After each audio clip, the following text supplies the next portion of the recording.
Hello friends, আজকের এই ভিডিওতে আমরা সিন্ধু সভ্যতা থেকে কিছু গুরুত্বপূর্ণ প্রশ্নোত্তর নিয়ে আলোচনা করব। ভারতের প্রাচীনতম সভ্যতা কোনটি? অ্যান্সার অপশান এ, সিন্ধু সভ্যতা। সিন্ধু সভ্যতার খনন কার্য পরিচালনা করেন কে? Answer option C, sir John Marshall. Mohenjodaro কথার অর্থ কী? অ্যান্সার অপশান এ, মৃতের স্তূপ। হরপ্পা কোথায় অবস্থিত? অ্যান্সার অপশান বি, পাঞ্জাবের মন্টেগোমারিতে। সিন্ধুর বণিকদের কী বলা হতো? Answer option C, Pani. Sindhu সভ্যতা কোন যুগের সভ্যতা? অ্যান্সার অপশান এ, তাম্রপ্রস্তর যুগের সভ্যতা। ভারতের সবচেয়ে প্রাচীন দুর্বোধ্য লিপি কোনটি?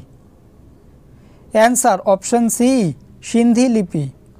সিন্ধুর বৃহত্তম সমুদ্র বন্দর কোনটি? অ্যান্সার অপশান এ, গুজরাতের লোথাল। মহেঞ্জোদারো কোথায় অবস্থিত? অ্যান্সার অপশান বি, সিন্ধুর লারকানা জেলাতে। কোন ধাতুর ব্যবহার সিন্ধুবাসীরা জানতেন না? অ্যান্সার অপশান সি, লোহা। কোন পশুর সঙ্গে সিন্ধুর মানুষের পরিচয় ছিল না? অ্যান্সার অপশান বি, ঘোড়া। সিন্ধুর সমাজ কোন ধরনের ছিল? অ্যান্সার অপশান বি, মাতৃতান্ত্রিক সমাজ। সিন্ধুর অধিবাসীরা কোন পশুকে দেবতা জ্ঞানে পুজো করত? অ্যান্সার অপশান ডি, ষাঁড়। সিন্ধু সভ্যতার সম্পূর্ণ পতন কোন সময় হয়েছিল? অ্যান্সার অপশান এ, খ্রিস্টপূর্ব 1500 থেকে 1400 অব্দে। সিন্ধু সভ্যতার মূল বৈশিষ্ট্য কী ছিল? অ্যান্সার অপশান সি, নিকাশি ব্যবস্থা। হরপ্পা সভ্যতার আবিষ্কারক কে? Answer option A, Dayaram Sahni. Sindhu সভ্যতার অধিবাসীদের মূল জীবিকা কী ছিল? অ্যান্সার অপশান বি, কৃষিকার্য। সিন্ধু সভ্যতার ঐতিহাসিক বিশাল স্নানাগারটি কোথায় আবিষ্কৃত হয়েছে? অ্যান্সার অপশান এ, মহেঞ্জোদারোতে। সিন্ধু সভ্যতা কোন যুগের সভ্যতা? অ্যান্সার অপশান বি, ব্রোঞ্জ যুগ। হরপ্পা সভ্যতার বন্দর অঞ্চল কোনটি? Answer option A, Lothal.